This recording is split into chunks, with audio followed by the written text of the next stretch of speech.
ನಟರ ಜೊತೆ ಸ್ಟಾರ್ಗಳ ಜೊತೆ ಕೆಲಸ ಮಾಡಿದ್ರು ಕೂಡ ಒಂದಿಷ್ಟು ಸಿನಿಮಾಗಳನ್ನ ಗೆಲ್ತಾ ಇಲ್ಲ, ಹೊಸಬ್ರು ಸಿನಿಮಾ ನಿಲ್ತಾ ಇಲ್ಲ. ಥಿಯೇಟರ್ ಅಲ್ಲಿ ಒಂದು ವಾರನೋ 2 ವಾರನೋ ಸಿನಿಮಾ ನಿಂತ್ರೆ ಸಾಕಪ್ಪ ಅನ್ನುವಂತ ಲೆಕ್ಕಾಚಾರ. ಪ್ರಮೋಷನ್ ಹೆಸರಿನಲ್ಲಿ ಒಂದಿಷ್ಟು ಸಿನಿಮಾವನ್ನ ಹಾಳು ಮಾಡ್ಕೊಂಡ್ಬಿಟ್ರ ಅನ್ನುವಂತ ಒಂದಿಷ್ಟು ಮಾತುಗಳು ಕೂಡ. ನನ್ನ ಒಂದು ಕತೆಗೆ ನಾನು ಇನ್ನೂ ಪ್ರಮೋಷನ್ ಇನ್ನೂ ಬೇಕಾಗಿತ್ತು ಅಂತಾನೆ ನಾನು ಕರ್ಕೊಂಡು ಮಾಡಿಸ್ಕೊಂಡೆ.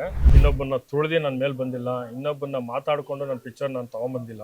ಸೊ ಒಳ್ಳೆ ಕತೆ, ಒಳ್ಳೆ ಸ್ಟೋರಿ ಇದ್ದಾಗ ಯಾವುದೇ ಆಗಿರ್ಬೋದು, ಪ್ರೇಕ್ಷಕರಾಗಿರ್ಬೋದು, ಒಂದು ಸಿನಿಮಾಗಳನ್ನ ನೋಡ್ತಾರೆ. ನೀನ್ ಸರಿಗ್ ಮಾಡಿಲ್ಲ ಡೈರೆಕ್ಷನ್, ನೀನ್ ಡಬ್ಬಾ ತರ ಮಾಡಿದ್ಯಾ, ನಿನ್ ಆಕ್ಟಿಂಗ್ ನಿನಗೆ ಗೊತ್ತಿಲ್ಲ, ಏನೋ ಅಂತದ್ ಏನಾರು ಕೊಡಿ. ಅಮುಗುಡು ಮುಖದಿಂದ ನಿಮಗೆ ಪ್ಲಸ್ ಆಯ್ತಾ ಮೈನಸ್ ಆಯ್ತಾ? ಈಗ ಸೂರ್ಯಣ್ಣನ ಸಿನಿಮಾ ಲಾಸ್ ಅಲ್ಲಿ ಇದೆಯಾ, ಪ್ರಾಫಿಟ್ ಅಲ್ಲಿ ಇದೆಯಾ? ರಿಚ್ ಆಗೈತೆ ಸರ್, ಎಲ್ಲಾ ಪಿಕ್ಚರ್ಗಿಂತ ನಮ್ದು ರಿಚ್ ಆಗಿ. ಆಮೇಲೆ ಇದು ಕುಟುಂಬದವ್ರದ್ದು DCP ಕಡೆಯಿಂದನೂ ಫೋನ್ ಬಂತು ಸ್ಟೇಷನ್ಗೆ, ಇದೇ ಉಪ್ಪರ್ಪೇಟೆ ಪೊಲೀಸ್ ಸ್ಟೇಷನ್ ಇಂದನೂ ಬಂತು. ಸಕ್ಸಸ್ ಮೀಟ್ ಅಂತ ಖಂಡಿತವಾಗ್ಲೂ ಮಾಡೇ ಮಾಡ್ತೀನಿ ಸರ್. ಇದೇ ಸ್ಟುಡಿಯೋದಲ್ಲಿ ಸಕ್ಸಸ್ ಖಂಡಿತವಾಗ್ಲೂ ಮಾಡ್ತೀನಿ. ಎಲ್ಲ ಅಭಿಮಾನಿಗಳು ನಿಂತಿದ್ದಾರೆ. ಯೂಶುವಲ್ ಆಗಿ ಡಿ ಬಾಸ್ ಅಭಿಮಾನಿಗಳು ತುಂಬಾನೇ ನನ್ನ ಕೈ ಹಿಡಿದಿದ್ದಾರೆ. ಇದೇ ಜಾಗದಲ್ಲೇ ಶಿವಣ್ಣನ 100 days ಓಡ್ತು ಓಮು. ಆ ಜಾಗದಲ್ಲಿ ಒಂದು ಪುಟ್ಟ ಕಲಾವಿದಂದು ಬೀಳ್ತಾ ಇರ್ತದೆ, ನಮ್ಗೆ ಅದು ಖುಷಿನೇ ಆಗ್ತಿದೆ ಸರ್. ಹಾಯ್ ಹಲೋ ನಮಸ್ಕಾರ, ಪಬ್ಲಿಕ್ ಪಂಚ್ ವಿಶೇಷ ಕಾರ್ಯಕ್ರಮಕ್ಕೆ ಸ್ವಾಗತ. ನಾನು ಸಿರಾಜ್ ಪಾಲಿಕಾರ್.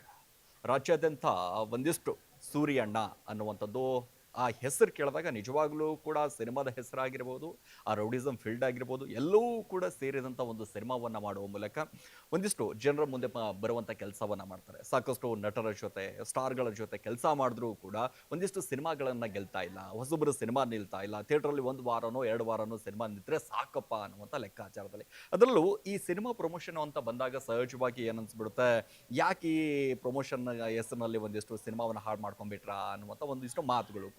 ಈಗ ಎಸ್, ಸದ್ಯಕ್ಕೆ ನಮ್ಮ ಜೊತೆ ಸೂರ್ಯಣ್ಣ ಇದ್ದಾರೆ, ಅವ್ರನ್ನೇ ಮಾತಾಡಿಸುವಂತ ಕೆಲಸ ಮಾಡೋಣ. ಹಾಯ್, ಹೇಗಿದ್ದೀರಾ? ನಮಸ್ತೆ, ಚೆನ್ನಾಗಿದೆ. ತುಂಬಾ ಖುಷಿ ಆಗುತ್ತೆ ಸಿನಿಮಾ ನೋಡಿದಾಗ ರೌಡಿಸಮ್ ಅನ್ನುವಂಥದ್ದು. ಬಟ್ ಸೂರ್ಯಣ್ಣ ಎಡುತ್ತಾ ಇರೋದು ಯಾಕೆ ಅಂತ, ಎಲ್ಲೂ ಹೋದಲ್ಲೂ ಕೂಡ ಒಂದಿಷ್ಟು ಒಳ್ಳೆ ಸಿನಿಮಾ ಮಾಡಿದಿರಿ, ಒಳ್ಳೆ ಬಜೆಟ್ ಹಾಕಿದ್ದೀರಾ, ಮನೆ ಮಾರ್ಕೊಂಡು ಕಾರ್ ಮಾರ್ಕೊಂಡು ಅದು ಆಸ್ತಿ ಗೀಸ್ತಿ ಮಾರ್ಕೊಂಡು ಒಂದು ಸಿನಿಮಾ ಮಾಡಿದಾಗ ಯಾಕೆ ಎಡುವುದು ಯಾಕೆ ಅಂತ ಇಲ್ಲಿ? ಇಲ್ಲ ಸರ್, ನಾನು ಎಲ್ಲೂ ಎಡುಗಿಲ್ಲ. ನಾನು ಕರೆಕ್ಟಾಗಿ ಪ್ರಮೋಷನ್ ಮಾಡ್ಕೊಂಡು ಇವತ್ತು ಬೇರೆ ಫುಲ್ಲು ಒಂದು ಟಾಕಿ ಆಗೈತೆ. ಇಡೀ ಆ ಮೂಳೆಯಲ್ಲೂ ಫುಲ್ಲು ಸೂರ್ಯನ ಒಂದು ಬ್ರ್ಯಾಂಡು ತುಂಬಾ ಅಬ್ರ ಆಗ್ಬಿಡೈತೆ. ನನ್ನ ಒಂದು ಕತೆಗೆ ನಾನು ಇನ್ನೂ ಪ್ರಮೋಷನ್ ಇನ್ನೂ ಬೇಕಾಗಿತ್ತು ಅಂತಾನೆ ನಾನು ಕರ್ಕೊಂಡು ಮಾಡಿಸ್ಕೊಂಡೆ. ಎಲ್ರು ಬಂದು ಮಾಡಿದ್ರು, ಎಲ್ಲ ಆಯ್ತು. ನನಗಿನ್ನೂ ಇನ್ನೂ ಬೇಕನ್ನಿಸ್ತು. ಆಮೇಲೆ ನಮ್ಗೆ ಯಾರು ಕೈ ಹಿಡ್ದಿಲ್ಲ. ನನ್ನ ಪಿಕ್ಚರ್ಗೆ ನಾನು ಏನು ಬೇಕು. ಆಮೇಲೆ ಸೋಷಿಯಲ್ ಮೀಡಿಯಾದವ್ರಿಗದು ಚಾನಲ್ ಅವ್ರಿಗೆ ದುಡ್ಡು ಕೊಡೋಕೆ ನನ್ನ ಕೈಯಲ್ಲಿ ಆಗ್ತಾ ಇದ್ದಿಲ್ಲ. ಸೊ ಅದರಿಂದ ನನ್ನ ಕಂಟೆಂಟಲ್ಲಿ ಹಿಡ್ಕೊಂಡು ನಾನು ಪ್ರಮೋಷನ್ ಮಾಡ್ಕೊಂಡೆ. ಇನ್ನೇನು ವೈಯಕ್ತಿಕವಾಗಿ ಬೇರೆ ಯಾರಿಗೂ ನೋಯಿಸ್ಬೇಕು, ಇನ್ನೊಬ್ಬನ ತುಳಿದು ನನ್ನ ಮೇಲೆ ಬಂದಿಲ್ಲ, ಇನ್ನೊಬ್ಬನ ಮಾತಾಡ್ಕೊಂಡು ನನ್ನ ಪಿಕ್ಚರ್ ನಾನು ತಗೊಂಡ್ಬಂದಿಲ್ಲ. ನನ್ನ ಕಥೆಯಲ್ಲಿ ಏನಾಯ್ತೋ ಅದನ್ನ ನಾನು ತಗೊಂಡ್ಬಂದಿದ್ದೀನಿ. ಯಾರು ತುಳಿದು ನಾನು ಮಾಡಿಲ್ಲ ಮೂವಿನ. ಆಮೇಲೆ ಇನ್ನೊಬ್ಬನ ಜಾಬಲ್ಲಿ ದುಡ್ಡು ತಗೊಂಡು ನಾನು ಮಾಡಿಲ್ಲ. ನನ್ನ ಮನೆ ದುಡ್ಡು ನಾನು ತಗೊಂಡು ಕಷ್ಟಪಟ್ಟು ಮಾಡಿದ್ದೀನಿ. ಇದು ಇನ್ನೂ ಪ್ರಮೋಷನ್ ಬೇಕು, ದಿನಕ್ಕೂ ಇನ್ನೂ ಹೆಚ್ಚಾಗಬೇಕಂತಾನೆ ಮಾಡಿದೀನಿ. ಇನ್ನೇನು ಬೇರೆ ಯಾವ ಉದ್ದೇಶಕ್ಕೂ ಇನ್ನೊಬ್ಬರ ಮನಸ್ಸಿಗೆ ನೋಯಿಸ್ಬೇಕು. ಈಗ ಸಿನಿಮಾ ಪ್ರಮೋಷನ್ ಅನ್ನೋದು ಸಹಜವಾಗಿ, ಯಾಕಂದ್ರೆ ಇತ್ತೀಚಿನ ದಿನಗಳಲ್ಲಿ ಪ್ರಮೋಷನ್ ಅನ್ನೋದು ಬೇಕು ಸಿನಿಮಾಗಳಿಗೆ. ಸೊ ಒಳ್ಳೆ ಕತೆ, ಒಳ್ಳೆ ಸ್ಟೋರಿ ಇದ್ದಾಗ ಯಾವುದೇ ಆಗಿರ್ಬೋದು, ಪ್ರೇಕ್ಷಕರಾಗಿರ್ಬೋದು, ಒಂದು ಸಿನಿಮಾಗಳನ್ನ ನೋಡ್ತಾರೆ. ಸೊ ಹೌದಪ್ಪ, ಹೋದ್ ವಾರ ಸಿನಿಮಾ ನೋಡಿದ್ವಿ, ತುಂಬಾ ಅದ್ಭುತವಾದಂತ ಸಿನಿಮಾ ಇತ್ತು, ಸೂರ್ಯಣ್ಣ ಅನ್ನುವಂಥ ಸಿನಿಮಾ ಬಂದಿತ್ತು. ಆ ಸಿನಿಮಾವನ್ನ ನಾವು ನೋಡ್ಲೇಬೇಕು ಅನ್ನುವಂಥದ್ದು ಯಾವಾಗ ನೆಟ್ಫ್ಲಿಕ್ಸ್ ಅಲ್ಲಿ ಬರುತ್ತೆ, ಯಾವಾಗ ಅಮೆಝಾನ್ ಪ್ರೈಮ್ ಅಲ್ಲಿ ಬರುತ್ತೆ, ಯಾವಾಗ ಸೋಷಿಯಲ್ ಮೀಡಿಯಾದಲ್ಲಿ ಬರುತ್ತೆ ಅಂತ ಕಾಯ್ತಾ ಇರ್ತಾರೆ. ಬಟ್ ಕಥೆನೇ ಒಂದಿಷ್ಟು ಚೆನ್ನಾಗಿದ್ದಾಗ ಯಾಕೆ ಜನಗಳು ಬರಲ್ಲ? ಕತೆ ಚೆನ್ನಾಗಿರ್ಲಿಲ್ವಾ, ಅಥವಾ ನೀವು ಪ್ರಮೋಷನ್ ಮಾಡೋದ್ರಲ್ಲಿ ಏನಾದ್ರು ಎಡುತ್ರಾ, ಅಥವಾ ಯಾರಿಗೆ ಅಪ್ರೋಚ್ ಮಾಡೋದ್ರಲ್ಲಿ ಏನಾದ್ರು ಎಡು ಬಿಟ್ರಾ ಅಂತ? ಅಲ್ಲ ಸರ್, ಅಂದ್ರೆ ನಾವು ಇನ್ನೂ ರಿಚ್ ಮಾಡ್ತಾ ಇಲ್ಲ ಜನಕ್ಕೆ. ನನ್ನ ಒಂದು ಸರೌಂಡಿಂಗ್ ಆಗ್ಲಿ, ನಾನು ಶೂಟಿಂಗ್ ಮಾಡಿರೋ ಎಲ್ಲ ಜಾಗದಲ್ಲೂ ಎಲ್ಲ ರಿಚ್ ಆಗೈತೆ. ಇನ್ನೂ ಬೇಕು ಅಂತಾನೆ ನಾನು ಮಾಡಿತ್ತು. ಇವತ್ತು ನೋಡಿ, ಕನ್ನಡ ಪಿಕ್ಚರ್ ಅವತ್ತು ನಾನು ರಿಲೀಸ್ ಮಾಡೋ ದಿವಸ 12 ಪಿಕ್ಚರಲ್ಲಿ ಪೀಕಲ್ಲಿ ಇದ್ದಿತ್ತೆ ನನ್ನ ಸೂರ್ಯಣ್ಣನೇ. ಕಲೆಕ್ಷನ್ ತುಂಬಾ ಚೆಂದಾಗೆ ಆಯ್ತು. ಬಟ್ ಇನ್ನೂ ನೆಕ್ಸ್ಟ್ ವಾರಕ್ಕೆ ಇನ್ನೂ ಹೆಚ್ಚಿಗೆ ಮಾಡ್ಬೇಕಂತಾನೆ ನನ್ನ ಒಂದು ಇನ್ಬಿಲ್ಟ್ ಅವ್ರನ್ನ, ನನ್ನ ಫ್ರೆಂಡ್ ಸರ್ಕಲ್ ಅಲ್ಲಿ ರೀಲ್ಸ್ ಅವ್ರನ್ನೆಲ್ಲ ಕರೆಸಿ ಅವ್ರಿಗೆಲ್ಲ ಮೂವಿ ತೋರಿಸ್ದೆ ಅವತ್ತು. ಸೊ ಅಚಾನಕವಾಗಿ ಅದೊಂದು ವಿಡಿಯೋ ಆಯ್ತು. ಅದು ತುಂಬಾ ಎಲ್ಲಾ ಮಟ್ಟಕ್ಕೂ ರೀಚ್ ಆಗ್ತು. ಬ್ಯಾಡ್ ಕಮೆಂಟ್ಸ್ ಎಲ್ಲ ಹಾಕಿದ್ರು, ಎಲ್ಲ ರೀಲ್ಸ್ ಅವರೆಲ್ಲ ತುಂಬಾನೇ ಹಾಕಿದ್ರು. ಒಂದ್ ಕಡೆ ಅವ್ರು ಏನೋ ಆಗ್ತಾ ಇದ್ದಾಗ ಇನ್ನೊಂದ್ ಕಡೆನೂ ಒಂದ್ ಕಡೆ ಬೇಜಾರಾಯ್ತೈತೆ, ಇನ್ನೊಂದ್ ಕಡೆ ಸೂರ್ಯನ ಫುಲ್ ಹಿಂಗೆ ಎತ್ತು ಬಿಟ್ಬಿಟ್ರು. ಹೌದು, ಅದೊಂದ್ ಕಡೆ ಖುಷಿ ಆಗ್ತೈತೆ, ಒಂದ್ ಕಡೆ ಬೇಜಾರಾಗ್ತೈತೆ. ಹಿಂಗೆಲ್ಲ ಬೇಕಾ ನಿಮ್ಗೆ, ಹಿಂಗೆಲ್ಲ ಬೇಕಾ, ಈ ತರ ಎಲ್ಲ ಮಾಡ್ಬೇಕಾ ಕನ್ನಡಕ್ಕೆ? ನಾನು ತಮಿಳ್ ಪಿಕ್ಚರ್ ಮಾಡಿಲ್ಲ ಸರ್, ಹಿಂದಿ ಪಿಕ್ಚರ್ ಮಾಡಿಲ್ಲ. ನನ್ನ ಕನ್ನಡ ಪಿಕ್ಚರ್ ನಾನು ಮಾಡಿದೀನಿ. ನಾನು ಕನ್ನಡ ಪಿಕ್ಚರ್ ಯಾವ ತರ ಎಲ್ಲ ಪ್ರಮೋಷನ್ ಮಾಡ್ಬೇಕಂತಾನೆ ಮಾಡಿದೆ. ನೋಡ್ದವ್ರೆಲ್ಲ ಸೂರ್ಯಣ್ಣ ಪಿಕ್ಚರ್ ಸೂಪರ್ ಆಗೈತೆ, ರೌಡಿಸಮ್ ಸಖತ್ತಾಗಿ ಮಾಡಿದ್ದಾರೆ, ಗಂಡ ಹೆಂಡತಿ ಫ್ಯಾಮಿಲಿಗೆ ಸಖತ್ತಾಗಿ ಅದ್ಭುತವಾಗಿ ತೋರಿಸಿದ್ದಾರೆ, ಅಪ್ಪ ಮಗಳು ಹೆಣ್ಣಿಗೆ ಯಾವ ತರ ಎಲ್ಲ ಗೌರವ ಕೊಡ್ಬೇಕಂತಾನೂ ತೋರಿಸಿದೀನಿ. ಹೆಣ್ಣಿಂದ ಹೋದ್ರೆ ಯಾವ ತರ ಎಲ್ಲ ಯಾವ ತರ ಎಲ್ಲ ಕಷ್ಟಗಳು ಬರ್ತೈತೆ ಹುಡುಗರುಗಳಿಗೆ ಅದನ್ನು ತೋರಿಸಿದೀನಿ. ಎಲ್ಲ ನೋಡಿದವರೆಲ್ಲ ತುಂಬಾ ಅದ್ಭುತವಾಗಿ ಬಂದೈತೆ ಅಂತಾನೆ ಹೇಳ್ತಾ ಇದಾರೆ ಹೊರತು ಯಾವ್ದು ಬ್ಯಾಡ್ ಕಮೆಂಟ್ಸ್ ಅಂತ ಹಾಕಿಲ್ಲ. ಸೊ ಇದು ಒಂದು ರೀಲ್ಸ್ ಇಂದ ತುಂಬಾ ಬ್ಯಾಡ್ ಕಮೆಂಟ್ಸ್ ಆಗ್ತಾ ಇದಾರೆ ಹೊರತು ನಾನು ಅದೇ ರೀಲ್ಸ್ ಅವ್ರಿಗೆಲ್ಲ ಕೇಳ್ಕೊಂತ ಇರೋದು, ಯಾರು ಬ್ಯಾಡ್ ಕಮೆಂಟ್ಸ್ ಆಗ್ತಾ ಇದಾರೋ ಸರಿ ನಾನು ಮಾಡಿತ್ತು ನಿಮ್ಗೆ ಎಲ್ರಿಗೂ ನೋವಾಗಿರ್ಬೋದು, ನಾನು ಅದರಿಂದ ಸಾರಿ ಕೇಳ್ತೀನಿ, ತುಂಬಾ ಸಾರಿ ಕೇಳ್ತೀನಿ. ಬಟ್ ಈ ಒಂದು ಸೂರ್ಯಣ್ಣ ಪಿಕ್ಚರ್ನ ನೀವು ನೋಡಿ ನಿಮ್ಮ ಹಳ್ಳಿಗೆ ಇಡ್ತಾ ಇದ್ದೀನಿ, ಯಾರು ಬ್ಯಾಡ್ಸ್ ಕಮೆಂಟ್ಸ್ ಹಾಕೋರು ಅವರೆಲ್ಲ ಅಣ್ಣಂದಿರ್ಗು ನನ್ನ ತಮ್ಮಂದಿರ್ಗೂ ಸೇರಿ ನಾನು ನಿಮ್ಮ ಮಡಿಲಲ್ಲಿ ಇಡ್ತಾ ಇದ್ದೀನಿ ಈ ಸೂರ್ಯಣ್ಣ ಪಿಕ್ಚರು. ನೀವು ಇದನ್ನ ನೋಡಿ ಒಂದ್ಸಲ, ನನ್ನ ಡೈರೆಕ್ಷನ್ ಅಲ್ಲಿ ಆಗಿರ್ಬೋದು, ನನ್ನ ಆಕ್ಟಿಂಗ್ ಅಲ್ಲಿ ಆಗಿರ್ಬೋದು, ಮತ್ತೊಂದಾಗಿರ್ಬೋದು ಏನಾದ್ರೂ ಆಗಿರ್ಬೋದು, ನೀವು ಅದನ್ನೇನೋ ನೋಡ್ಬಿಟ್ಟು ನೀನ್ ಸರಿಗ್ ಮಾಡಿಲ್ಲ ಡೈರೆಕ್ಷನ್, ನೀನ್ ಡಬ್ಬಾ ತರ ಮಾಡಿದ್ಯಾ, ನಿನ್ ಆಕ್ಟಿಂಗೇ ನಿನಗೆ ಗೊತ್ತಿಲ್ಲ, ಏನೋ ಅಂತದ್ ಏನಾದ್ರು ಕೊಡಿ, ನಾನೇನೋ ನನ್ಗೇನಾದ್ರು ಇನ್ನೂ ನಾನೇನೋ ಕಲಿಬೋದು, ಏನ್ ತಪ್ಪೇನಿಲ್ಲ ನೀವು ಬೈದ್ರಲ್ಲಿ. ಈಗ ಅಮುಗುಡು ಮುಖದಿಂದ ನಿಮ್ಗೆ ಪ್ಲಸ್ ಆಯ್ತಾ ಮೈನಸ್ ಆಯ್ತಾ ಸರ್? ಪಾಪ ಅವ್ರಿಗೂ ಬೇಜಾರ್ ಸರ್, ಅವ್ರ ಫ್ಯಾಮಿಲಿ ಅವ್ರಿಗೂ ಬೈತಾ ಇದಾರೆ, ಏನೋ ಯಾರೇ ಇದನ್ನು ಅಷ್ಟೊಂದೆಲ್ಲ ಮಾಡಕ್ ಹೋಗ್ಬಾರ್ದು, ಅವ್ರ ಫ್ಯಾಮಿಲಿಗೂ ಸಫರ್ ಆಗ್ತೈತೆ, ಎಲ್ಲಾನು ಒಂದ್ ಕಡೆ ಬೇಜಾರೇ ಆಗ್ತೈತೆ, ಬೇಡ ಅದಂತ ನಾನು ಕೇಳ್ಕೊಂತ ಇದೀನಿ. ಪ್ಲಸ್ ಆಗೋದಕ್ಕಿಂತ ಒಂದು ಬ್ಯಾಡ್ ಕಮೆಂಟ್ಸ್ ಗಳು ಇವಾಗ ನಮ್ಗೆ ಏನಾರು ಆಗ್ಲಿ ಈಚ್ ಕಡೆ ಏನೋ ಒಂದು ಗುದ್ದಾಟ ಆಡ್ಬಿಡೋಣ, ಮನೆಯವ್ರಿಗೂ ಬಂದಾಗ ಅದೆಲ್ರಿಗೂ ಬೇಜಾರಾಗ್ತೈತೆ, ಅದೊಂದು ಹೇಳಕ್ ಇಷ್ಟಪಡ್ತಾ ಇದೀನಿ.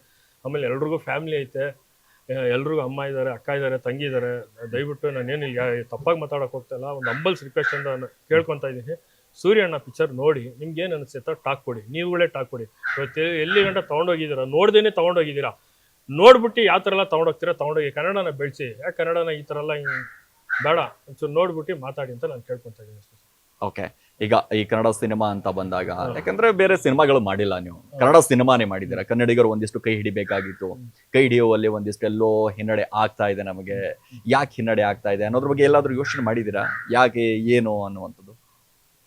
ಅಂದ್ರೆ ಓದೆ ಸರ್, ಯಾರು ನಮ್ಗೆ ಸಿಕ್ಕಿಲ್ಲ, ಎಲ್ಲಾರ ಹತ್ರನೂ ಓದೆ, ಯಾರು ಸಿಕ್ಕಿಲ್ಲ. ಇನ್ನೇನ್ ಮಾಡೋದು, ನಮ್ಗೇನೋ ನಮ್ ಟೈಮ್ ಸರಿ ಇಲ್ವೋ ಇಲ್ಲ ಏನೋ ಅಂತಾನು ಬೇಜಾರಾಗಿ, ಸರಿ ನನ್ನ ಇನ್ನೇನೋ ಮಾಡ್ಕೋಬೇಕು, ಹಗ್ಲು ರಾತ್ರಿ ನಿದ್ದೆ ಮಾಡ್ದಂಗೆ ಪ್ರಮೋಷನ್ಗಳು ನನ್ಗೇನ್ ಬೇಕೋ ಅದನ್ನ ನಾನು ಮಾಡ್ಕೊಂತ ಇದ್ದೆ ಸರ್. ಯಾರಿಗೂ ಹರ್ಟ್ ಆಗ್ಬೇಕು, ಇನ್ನೊಬ್ರದಕ್ಕೆ. ಸೊ ಅಲ್ಲಿ ಕೋರೆಕಲ್ಲಿಂದ ಪ್ರಮೋಷನ್ ಸ್ಟಾರ್ಟ್ ಆಯ್ತು, ಅಲ್ಲಿಂದ ಕೋರೆಕಲ್ಲಿಂದ ಕುದುರೆ ಮೇಲೆ, ಅಲ್ಲಿಂದ ದಿನಕ್ಕೆ ಹೆಚ್ಚಾಗಿ ಬಂತು ಸೂರ್ಯನ ಟೈಟ್ಲ್ ಎಲ್ಲ. ಇವತ್ತು ಆಲ್ಮೋಸ್ಟ್ ಎಲ್ಲೋದನ್ನು ಸೂರ್ಯನ ಅಂತ ಬ್ರಾಂಡ್ ಆಯ್ತು. ನೋಡಿ ಪಿಕ್ಚರ್ ಚೆಂದಾಗಿ ಹೋಗ್ತೈತೆ, ಉತ್ತರ ಕನ್ನಡದಿಂದ ಪ್ರೊಡ್ಯೂಸರ್ಗಳು ಬಂದಿದ್ದಾರೆ, ಮಾಡೋಣ ಅಂತ. ಸರಿ ಮಾಡೋಣ ಅಂತ. ಅಂದ್ರೆ ಈಗ ಸೂರ್ಯಣ್ಣನ ಸಿನಿಮಾ ಲಾಸ್ ಅಲ್ಲಿ ಇದೆಯಾ, ಪ್ರಾಫಿಟ್ ಅಲ್ಲಿ ಇದೆಯಾ? ರಿಚ್ ಆಗೈತೆ ಸರ್, ಎಲ್ಲಾ ಪಿಕ್ಚರ್ಗಿಂತ ನಮ್ದು ರಿಚ್ ಆಗಿ ನಿಲ್ತೈತೆ. ಪರವಾಗಿಲ್ಲ ಸರ್, ಖಂಡಿತವಲ್ಲೂ ಪರವಾಗಿಲ್ಲ ಸರ್. ಈಗ ಅಂತಂದ್ರೆ ಗಮನಿಸ್ತಾ ಹೋದ್ರೆ ಒಂದು 10-15 ದಿನದಲ್ಲಿ ನೋಡ್ತಾ ಹೋದ್ರೆ ಒಂದಿಷ್ಟು ಸಿನಿಮಾಗಳು ರಿಲೀಸ್ ಆಗಿದೆ.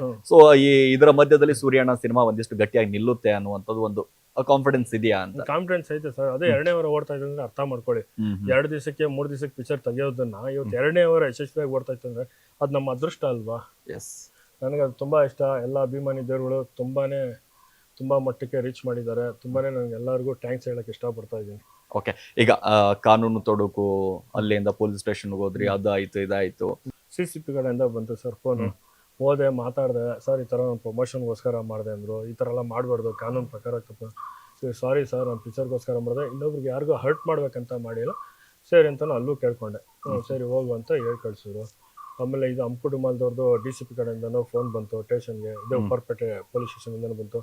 ಅವರು ಹೇಳಿದ್ರು, ಸಾರಿ ಸರ್ ಅಂತ ಅವ್ರಿಗೆ ಹೇಳಿ, ಇನ್ನೊಂದ್ಸಲ ಮಾಡೋಕ್ಕೋಗಲ್ಲ ಸರ್, ಹರ್ಟ್ ಆಗಿದ್ರೆ ದೇವ್ರನ್ನ, ಇನ್ನೊಬ್ರಿಗೆ ಹರ್ಟ್ ಆದರೆ ನಾನು ಮಾಡೋಕ್ಕೋಗಲ್ಲ ಸರ್. ನನ್ನ ಪಿಕ್ಚರ್ಗೋಸ್ಕರ, ನನ್ನ ಕಂಟೆಂಟ್ಗೋಸ್ಕರನೇ ನಾನು ಮಾಡಿದೆ ಹೊರತು ಇದು ಇನ್ನೊಬ್ರಿಗೆ ಹರ್ಟ್ ಆಯ್ತೈತೆ ಅಂದರೆ ನಾನು ನಿಜವಾಗ್ಲೂ ಮಾಡೋಕ್ಕೋಗಲ್ಲ.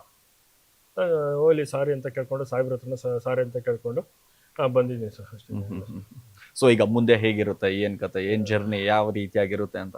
ಸಕ್ಸಸ್ ಮೀಟ್ ಅಂತ ಖಂಡಿತವಾಗ್ಲೂ ಮಾಡೇ ಮಾಡ್ತೀನಿ ಸರ್. ಇದೇ ಸ್ಟುಡಿಯೋದಲ್ಲಿ ಸಕ್ಸಸ್ ಖಂಡಿತವಾಗ್ಲೂ ಮಾಡ್ತೀನಿ. ದೇವ್ರು ನಾನು ಎಲ್ಲೂ ಕೈ ಬಿಟ್ಟಿಲ್ಲ. ನನ್ನ ಅಭಿಮಾನಿ ದೇವ್ರುಗಳು ತುಂಬಾನೇ ಕೈ ಇಡ್ಸಿ ನಡೆಸಿದ್ದಾರೆ. ಅಣ್ಣ ನಾನಿದ್ದೀನಿ ಅಂತ ಪ್ರತಿ ಹೆಜ್ಜೆಲ್ಲೂ ಎಲ್ಲ ಅಭಿಮಾನಿ ದೇವ್ರುಗಳು ನಿಂತಿದ್ದಾರೆ. ಯೂಶುವಲ್ ಆಗಿ ಡಿ ಬಾಸ್ ಅಭಿಮಾನಿಗಳು ತುಂಬಾನೇ ನನ್ನ ಕೈ ಹಿಡಿದಿದ್ದಾರೆ. ಎಸ್, ಯಾಕಂದ್ರೆ ಗಮನಿಸ್ತಾ ಹೋದ್ರೆ ದರ್ಶನ್ ಅವ್ರ ಜೊತೆ ಆಕ್ಟ್ ಮಾಡಿದ್ದೀರಾ, ಸುದೀಪ್ ಅವ್ರ ಜೊತೆ ಆಕ್ಟ್ ಮಾಡಿದ್ದೀರಾ, ದುನಿಯಾ ವಿಜಯ್ ಅವರ ಜೊತೆ ಆಕ್ಟ್ ಮಾಡಿದ್ದೀರಾ, ದೊಡ್ಡ ಸ್ಟಾರ್ ಗಳ ಜೊತೆ ಸಿನಿಮಾ ಮಾಡಿದ್ರು ಕೂಡ ಒಂದಿಷ್ಟು ಸಿನಿಮಾ, ಹೌದು ನಂದು ಸಿನಿಮಾ ಒಂದಿಷ್ಟು ಓಡ್ಬೋದಾಗಿತ್ತು, 1 ವಾರನೋ 2 ವಾರನೋ 3 ವಾರನೋ ಅಟ್ಲೀಸ್ಟ್ ಗಾಂಧಿನಗರದಲ್ಲಿ ನಂದು ಕೂಡ ಒಂದು ಕಟ್ಔಟ್ ಬೀಳುತ್ತೆ ಅಂತಂದಾಗ ನಿಜವಾಗ್ಲೂ ಆ ಹೆಮ್ಮೆ ಇರುತ್ತೆ ನಿಮಗೆ, ಹೌದಲ್ವಾ? ಖಂಡಿತಲ್ಲ ಸರ್, ಅದೊಂದು ಸಮುದ್ರ ಇದ್ದಂಗೆ ಸರ್. ತ್ರಿವೇಣಿ ಟ್ಯಾಗೀಸ್ ಅನ್ನೋದೇ ಒಂದು ಸಮುದ್ರ ಇದ್ದಂಗೆ. ಅದೇ ಜಾಗದಲ್ಲೇ ಶಿವಣ್ಣಂದು 100 ಡೇಸ್ ಓಡ್ತು ಓಮು. ಆ ಜಾಗದಲ್ಲಿ ಒಂದು ಪುಟ್ಟ ಕಲಾವಿದೊಂದು ಬೀಳ್ತಾ ಇತ್ತು ಅಂದ್ರೆ ನಮ್ಗೆ ಅದು ಖುಷಿನೇ ಆಗ್ತಿದೆ ಸರ್. ಗಾಂಧಿನಗರದಲ್ಲಿ ಒಂದು ಕಟ್ಔಟ್ ಸುಮ್ಮನೆ ಅಲ್ಲ, ಸಾಧಾರಣ ವಿಷಯ ಅಲ್ಲ. ಇವತ್ತು ಸುಮಾರು ಜನ ಪಿಕ್ಚರ್ ಮಾಡಿ ರಿಲೀಸ್ ಮಾಡ್ದಂಗೆ ಇದ್ದಾರೆ. ಅಂಥದ್ರಲ್ಲಿ ನಾನು ರಿಲೀಸ್ ಮಾಡಿ ಪಿಕ್ಚರ್ಗೆ ಮಟ್ಟಕ್ಕೆ ರೀಚ್ ಆಗೈತಂದರೆ ನನಗೆ ಅದು ತುಂಬಾ ಖುಷಿ ಆಗ್ತೈತೆ. ಓಕೆ ತುಂಬಾ ಖುಷಿ ಆಗೈತೆ ಸರ್, ತುಂಬಾ. Okay, thank you. ಒಳ್ಳೇದಾಗಲಿ ನಿಮ್ಮ ಸಿನಿಮಾಗೆ. ಥ್ಯಾಂಕ್ಸ್. Thank you. ಯಾಕಂದರೆ ಸೂರ್ಯಣ್ಣ ಅನ್ನುವಂಥ ಸಿನಿಮಾ ಒಂದು ಡಾನ್ ಕ್ಯಾರೆಕ್ಟರ್ ಆಗಿರ್ಬೋದು, ರೌಡಿಸಮ್ ಕ್ಯಾರೆಕ್ಟರ್ ಆಗಿರ್ಬೋದು, ರೌಡಿಸಮ್ ಬಿಡುವ ಅನ್ನುವಂಥ ಕ್ಯಾರೆಕ್ಟರ್ ಆಗಿರ್ಬೋದು, ತುಂಬ ಅದ್ಭುತವಾದಂಥ ಒಳ್ಳೆ ಸಂದೇಶ ಕೊಡುವಂಥ ಕೆಲಸ ಮಾಡಿದ್ದೀರಾ. ಒಳ್ಳೆ ಒಳ್ಳೆ ಸಿನಿಮಾಗಳು ಬರಬೇಕು, ಕನ್ನಡ ಚಿತ್ರರಂಗ ಬೆಳಿಬೇಕು, ಕನ್ನಡ ಚಿತ್ರರಂಗದಲ್ಲಿ ಸಿನಿಮಾಗಳು ಉಳಿಬೇಕು, ಕನ್ನಡಿಗರು ಬೆಳಿಬೇಕು ಅನ್ನೋದೇ ನಮ್ಮದು ಆಶೆ. Thank you so much. Yes, ನೋಡಿದ್ರಲ್ಲ, ನಿಜವಾಗ್ಲೂ ಕೂಡ ಬಹಳ ಖುಷಿ ಆಗುತ್ತೆ. ಯಾಕೆ ಅಂತಂದ್ರೆ ಒಂದಿಷ್ಟು ಸಿನಿಮಾಗಳು ಬಂದಂತ ಸಂದರ್ಭದಲ್ಲಿ ಆ ಸಿನಿಮಾಗಳು ನಿಂತಾಗ ಆ ಪ್ರೇಕ್ಷಕರು ಬಂದು ಆ ಸಿನಿಮಾವನ್ನ ನೋಡಿದಾಗ ಹೌದಪ್ಪ, ಕನ್ನಡಿಗರು ಹೊಸಬರು ಏನೋ ಒಂದು ಸಿನಿಮಾ ಮಾಡಿದ್ದಾರೆ, ಸಿನಿಮಾವನ್ನ ನೋಡಬೇಕು ಅನ್ನೋದು. ಆದ್ರೆ ಕೆಲವೊಂದಿಷ್ಟು ವಿಚಾರಗಳಲ್ಲಿ ಎಲ್ಲೋ ಒಂದಿಷ್ಟು ಮೈನಸ್ ಪಾಯಿಂಟ್ ಆದಾಗ, ಅಥವಾ ಇಲ್ಲ ಅಂತಂದ್ರೆ ಇಲ್ಲ ಇದಕ್ಕೆ ನೆಗೆಟಿವ್ ಏನಾದರೂ ಆದಂತ ಸಂದರ್ಭದಲ್ಲಿ ಆಗುವಂತ ಒಂದಿಷ್ಟು ಸಮಸ್ಯೆಗಳು ಒಂದೇ ಒಂದು ಚೂರು ಎಡವಟ್ಟಿನಿಂದ ಇಡೀ ಸಿನಿಮಾದ ಒಂದಿಷ್ಟು ಕೆರಿಯರೇ ಒಂದಿಷ್ಟು ಹಾಳಾಗಿ ಹೋಗುತ್ತೆ ಅಂತಾನೆ ಹೇಳ್ಬೋದು. ನಮಸ್ಕಾರ. ಇದು ವಿಡಿಯೋ ನೋಡಿದ್ದಕ್ಕೆ ಧನ್ಯವಾದಗಳು.